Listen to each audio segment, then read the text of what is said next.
Alright guys, so I get this question once in a while in the groups as well as the YouTube channel here, and about one-way bearings and what to do if they're stuck. And by stuck I mean you can't remove it from the starter shaft or they slip, and I'll get into the slipping part in a minute. I made a video about that before. So what we got is the whole assembly right here. Let's just pretend this engine runs, whatever, it doesn't really matter. It's just here for mock-up, just so you guys get the idea. Okay, so this isn't a super common issue, but it does happen where people want to drill start these engines, and again, I've explained that before in other videos, how it can be quite damaging to your engine if you don't use your torque settings or the electric starts. And what happens is, if the engine's flooded, you're putting a shit ton of strain on this bearing, right? You can't feel it when you're, like, when you have a pull starter, you can feel if it's flooded, right? But what ends up happening sometimes is the plastic cage inside these bearings, this little one-way clutch, essentially. That might not focus. Oh, there you go. You can see the little cage and little roller bearings in there. So occasionally what will happen is that cage will break, and those bearings will bunch up, and it'll get stuck to the starter shaft. You can reef and pull on it all you want, and it won't come off.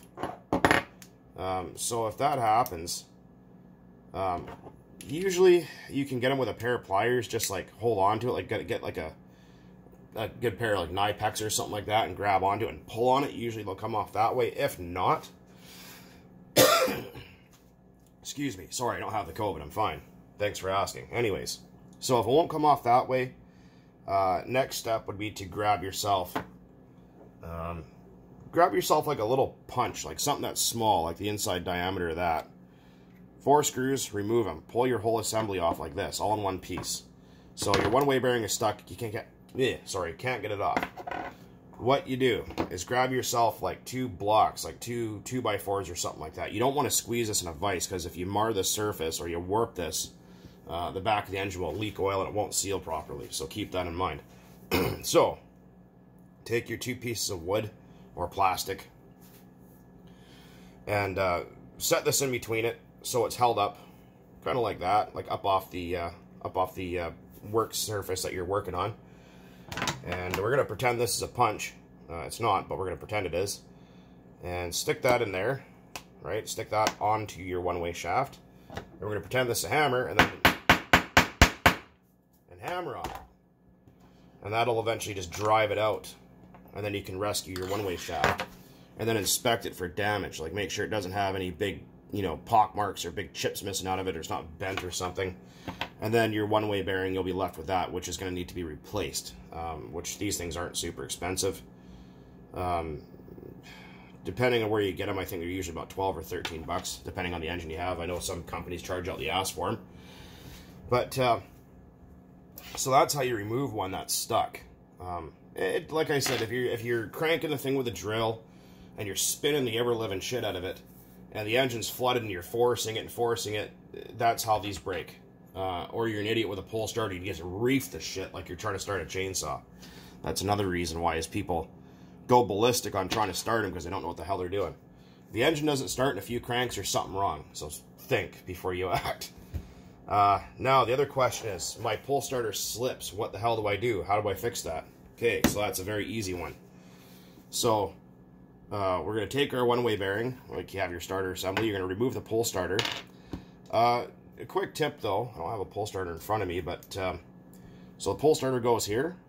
There's 4 screws. When you remove them, hold it with your finger and then slip a butter knife in behind, or like an X-Acto blade or something like that. And then push it in till it meets the one-way bearing, and slip the pull starter off, holding the blade at the same time. And what that'll do is keep the spool inside from popping off, and your spring go flying all over the place and driving you nuts and pissing you off. So that's another tip. But anyways, you don't have to remove this whole setup. Just leave it on the engine. If it's slipping, well, you can remove it. Doesn't matter. Pull this guy off and clean it. Just get yourself non-chlorinated brake parts cleaner, carb cleaner, something like that. That'll be perfectly fine. WD-40 doesn't really work that well. And then you have your starter shaft, and what happens is, over time, and the oil that leaks from here, from the bushing, will create like a glaze on here. Or like I said, if you're trying to start this with a drill, you can't compress the liquid. This will actually slip on the shaft and glaze it and make it not want to work. So, for demonstration here, you can see right where the one-way bearing kind of sits. You'll notice there's like a dark ring there, kind of, you know, where the metals are a little bit different. So if it is slipping, clean that, grab yourself some 600, some 800 grit, whatever, and only where that one-way bearing sits, just